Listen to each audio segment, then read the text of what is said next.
اوف اوف. الحمد وحاطين قرآن ما شاء الله. بوريكم شيء وبلف الكاميرا بسرعة. تمام.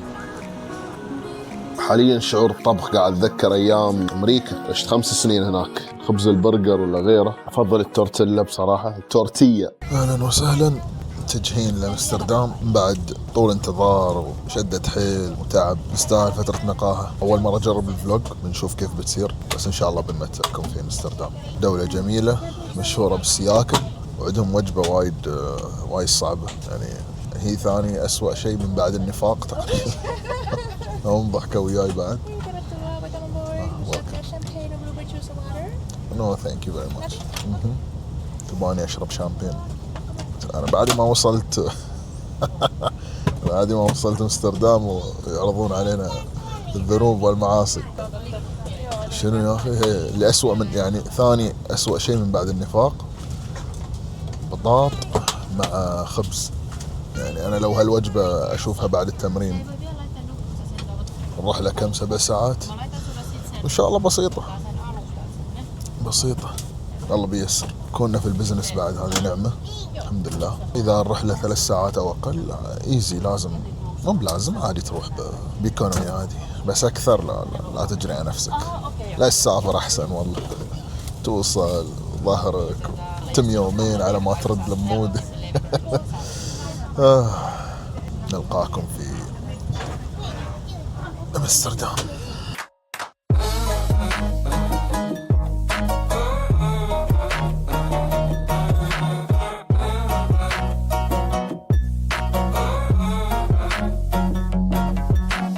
وصلنا نذرلاند بالسلامة، هولندا. بس مو في امستردام. أنا امستردام عني 40 دقيقة، والأجواء ما شاء الله ولا أروع. كل ما أوروبا دائما أحجز فنادق، وهالمرة قلنا نحجز اير بي ام بي، وبصراحة وايد أفضل. هذا الفيو الصباحي. في طراد هني، راعي البيت يقول لي لو تبغى الصيد بعد نحدق. يا سلام.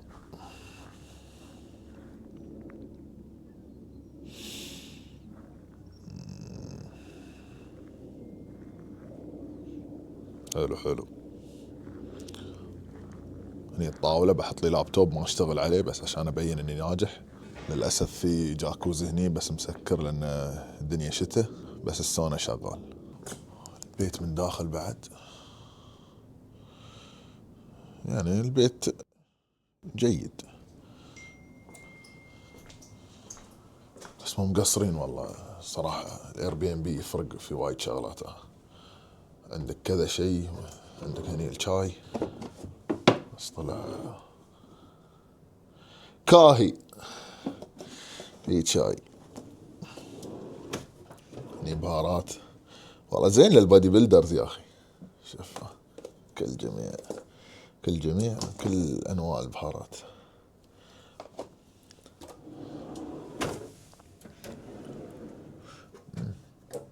حتى الكارب موجود، الاوتس موجود. شنو عذرك؟ خلاص بس هني تستوي مستر اولمبيا. بعد الرحلة اللي دامت ما اعرف قريب 24 ساعة. كم اول شيء نزلت فنلندا انا 7 ساعات ونص، بعدها انتظار 9 ساعات في المطار بدل ساعتين، وبعدها طيارة ثانية لأمستردام كانت 2 ساعتين ونص تقريبا، ومن بعدها ريحنا على طول. بنوافيكم تفاصيل إن شاء الله أكثر وأكثر. حلوة بس برد. تسمعون العصافير تزقزق؟ يا سلام. ها الحلو في أوروبا اللي صعب تلاقيه في مكان ثاني، بس ما في مثل دبي طبعا. الحين إن شاء الله بنتجهز وبنشوف لنا أحلى جيم هني. رايحين حاليا تونا ناشين الصبح، بنروح الجيم إن شاء الله. بنشوف شو فيها هولندا.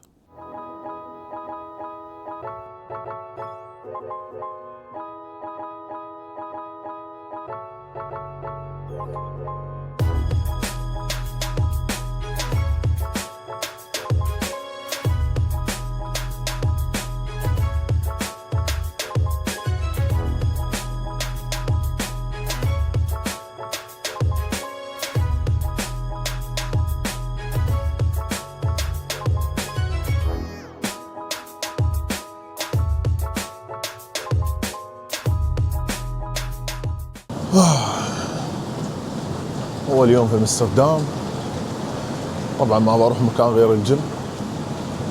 بصراحة اول انطباع عن الدولة، هولندا جدا جميلة، شعبها طيب بالعكس عن وايد دول أوروبية بصراحة، لأني سافرت تقريبا نص أوروبا. الانطباع الأول اللي أخذت عنهم شعب جدا طيب صراحة. مرة ميكس اليوم صراحة، الجيم وايد كبير شكله غريب من برا، بصور لكم إياه عقب. 4 طوابق يمكن، للحين ما شفته أنا بس شكله يعني. الشعب نشيط ما شاء الله. الحين الساعة كم؟ الساعة 11:30 تقريبا. الكل ما شاء الله الجيم زحمة، ويكند اليوم صح. ف ستيتون نصعد فوق حاليا.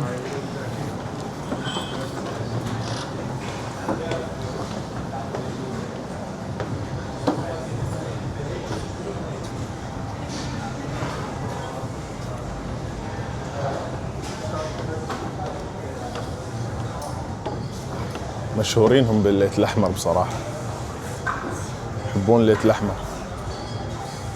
مو بلون طيب، لون الحب هو، بس هم عندهم مش لون الحب.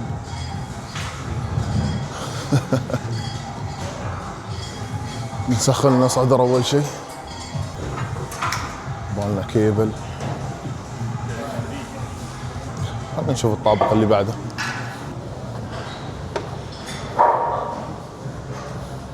هني أجهزة الريل، وبعد تحت في أجهزة ريل.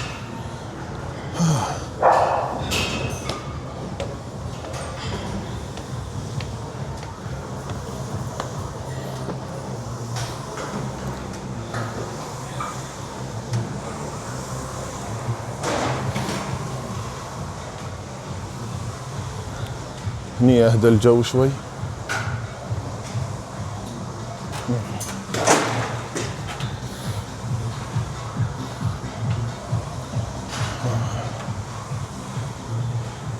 على كبر الجيم تحس الجيم ضيق، ما تقوم تمشي وين، شيء غريب. الشعب هني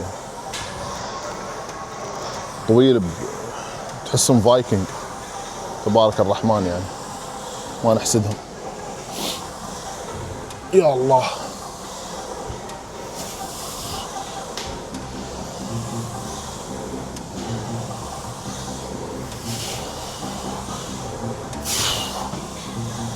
الديكلاين بوش اب بصراحة أحسن ورم اب بالنسبة لي. يسخن لك الكتف والصدر، يعطيك جود ستريتش قبل ما تدخل أي تمرين. وأسويه حاليا صار لي ما أدري والله 5 سنين 6 سنين. هذا الورم اب مالي دائما يكون تمرين الصدر. يا الله، جهاز فنان.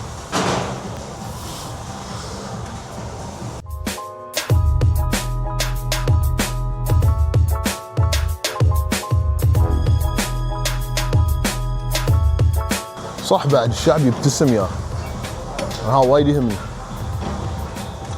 ان الناس هني مثل ما يقولون حبابين. لان اغلب الاوروبيين يجيك شعب بارد، واللي يعرف السبب يقول لنا في الكومنتات. يا الله،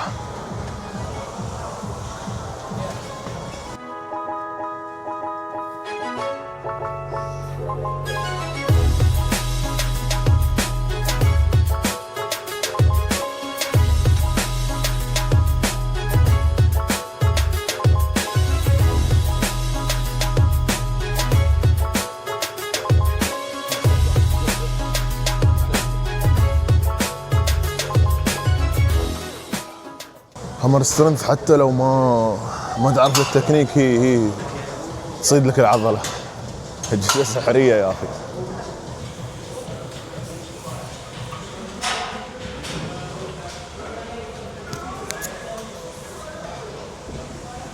شو تايم، بعد تمارين صدر زياده، وننزل تحت وين الليتات الحمراء.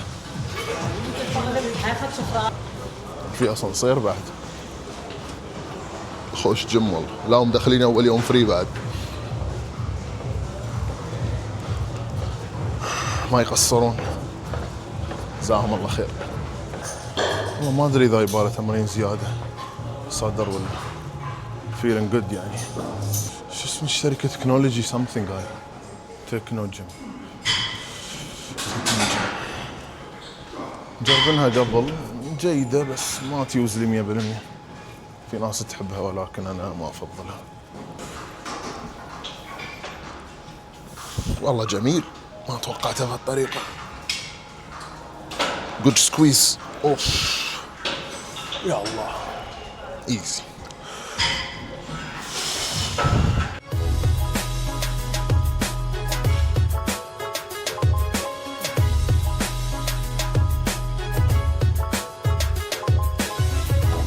مع ان الوزن خفيف بس الجهاز يأثر لك الصدر بطريقة مذهلة.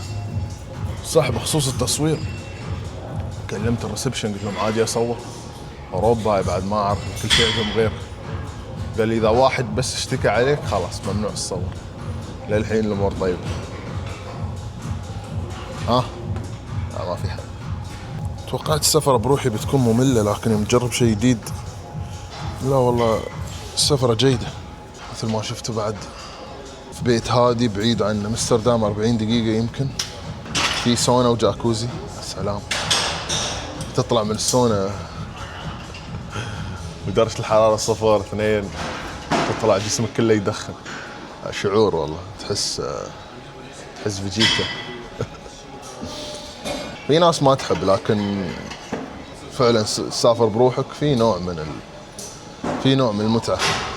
لازم بس بعد تكون متصالح مع نفسك، لانه مو باي حد يقدر. انا اعرف ناس تقول لك روح المطعم بروحك، يقول لك لا مستحيل اكل في البيت ولا اروح المطعم بروحي.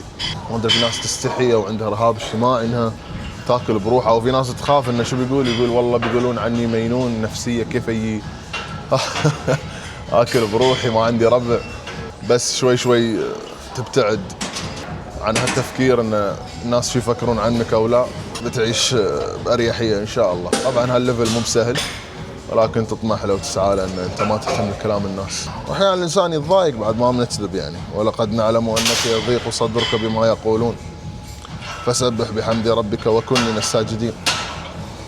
سبح بحمد ربك وكن من الساجدين، وان شاء الله ما عليك من كلام الناس. جولة ثانية بنفس الوزن.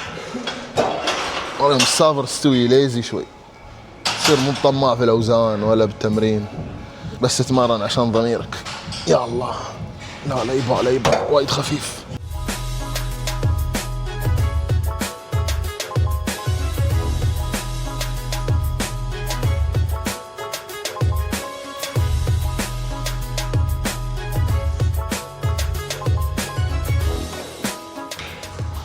نلعب ظهر لاتس.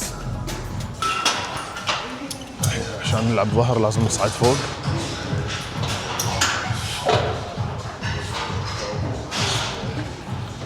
بعد التمرين ما يحتاج تسوي كارديو بصراحة، لأن أنت تصعد وتنزل يمكن 10,000 مرة. الإضاءة كم تسوى بس.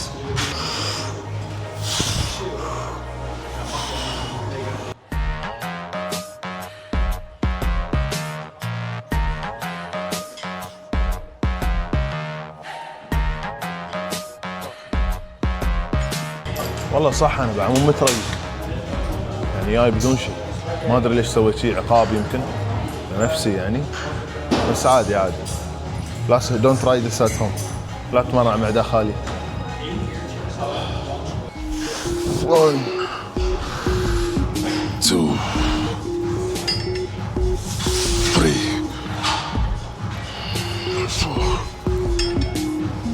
4 5.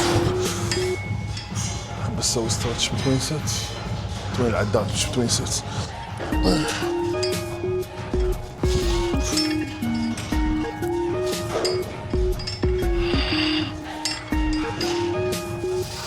في ناس تقول لي اجمل شيء فيك ظهرك. سبحان الله، اول ما بديت الحديث كنت دائما اقول اضعف عضله عندي. حاليا اوافقهم يعني، العضله عندي قويه، بس ان اقواها ما توقعت. شوف الترايسبس عندي اقوى شيء بصراحه، كرما من رب العالمين. عندي ترايسبس صعب حصرة في العالم. خلصنا الظهر، نلعب ذراع الحين، باي وتراي، كفاية.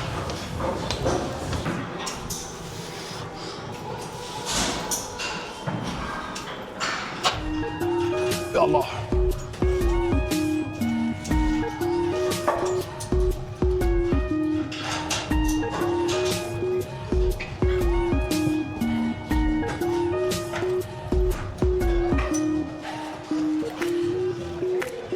زين، شفنا التمرين مثل ما قلنا بشكل مبسط، ومن رايكم امستردام اكثر. شعب طيب ان شاء الله، اكلهم حلو بعد ما جربت الاكل، وعلى خير ان شاء الله. نشوفكم. الجيم من برا تحريته كنيسة انا والله، بس خوش ناس والله. دخلني الجيم فري وقال لي لو بتي بعد، قال لي كم قاعد؟ قلت له تقريبا اسبوع. قال لي حسيت اني من حرامية نيويورك. زين مع القفاز بعد. قال لي لو بتي بعد الاثنين والثلاثة بدخلك فري.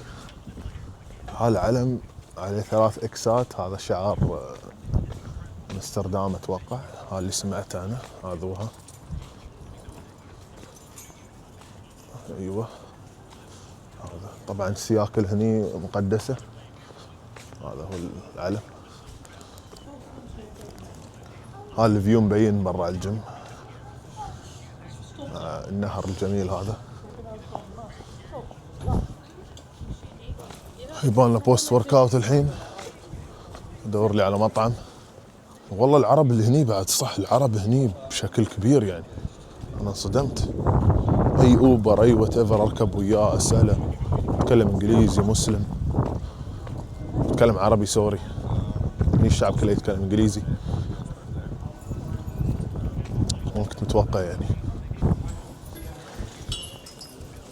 لا تغركم الشمس، ترى البرد يتخلخل في العظام.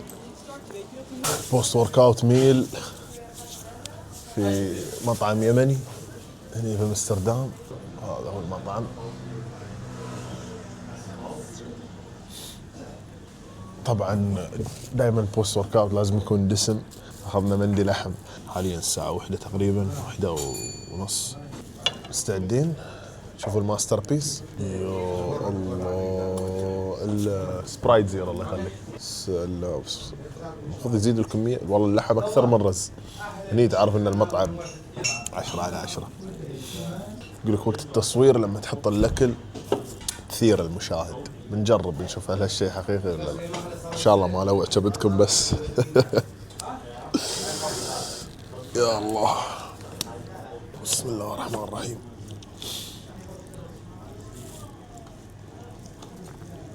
يا سلام يا سلام. الرز نثري ولا؟ نثري الرز.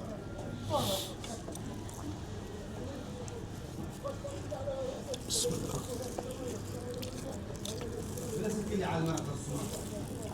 يمني اصيل. بعد التمرين غير والله غير.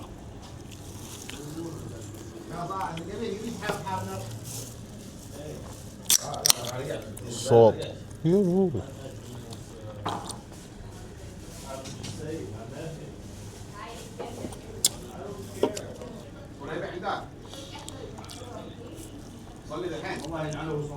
اوف اوف.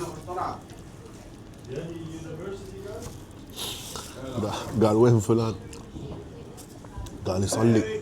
لا الله يلعنه هو صلاته. في ناس.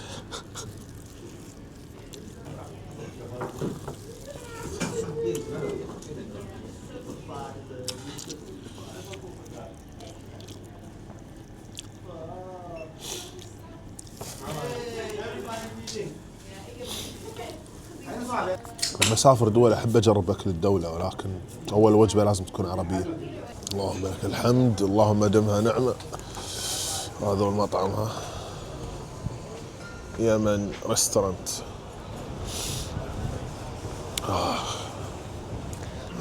شارع العرب يعني، شوف المحلات بالعربي.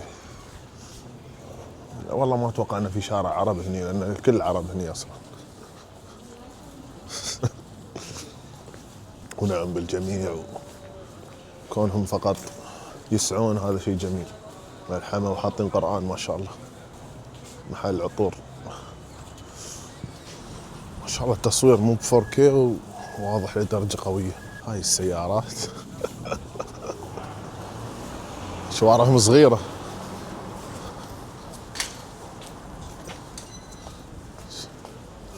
حاطين كرسيين، انا هاي بروحي ما تكفيني.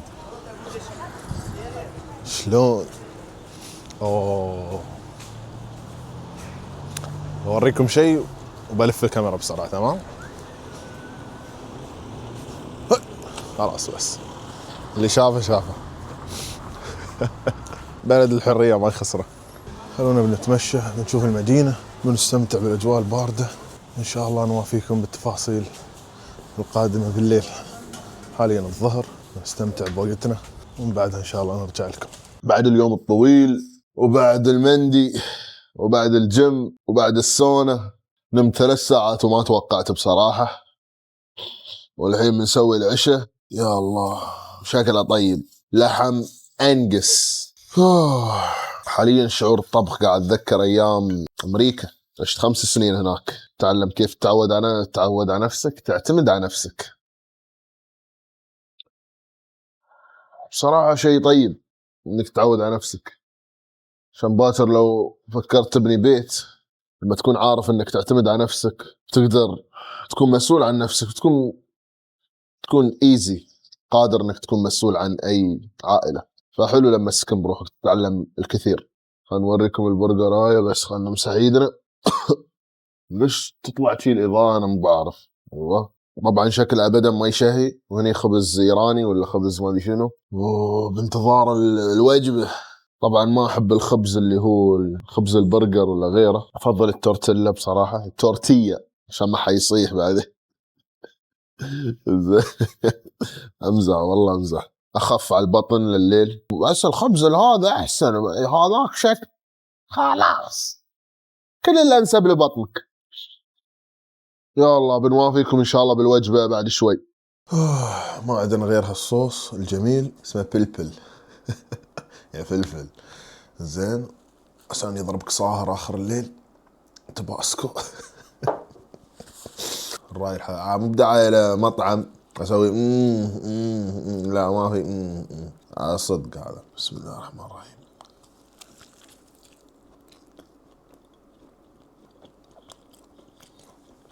والله الصوص ونوعية اللحم ممتازة جدا. شو قلت أنا؟ نوع اللحم أنجس وجبار. يوم جميل، سولفنا. أول مرة أفتح يوتيوب عاد. لا تنسى اللايك والشير والسبسكرايب، تفرق يوم أقولها تذكركم يعني إنه عشان تتفاعلون، ولا أوريدي مسوين. نحتاج مشاهداتكم ونحتاج رأيكم بعد. الانتقاد البناء الأفضل والبناء. تقعد السب على وين لك وقت تدخل وتسب في الكومنتات يا أخي؟ ما ولا مرة فكرت أسب في أي كومنت. ليش في ناس ما أعرف، بس الله يهديهم، يمكن كانوا في بيئة صعبة فيحب يطلع غلة على بعض البشر، هداهم الله. نشوفكم في يوم ثاني إن شاء الله من فلوقات أمستردام. أنا مو في أمستردام، في هولندا نذرلاند، ساكن 40 دقيقة عن أمستردام. أحب الهدوء. يلا نشوفكم إن شاء الله.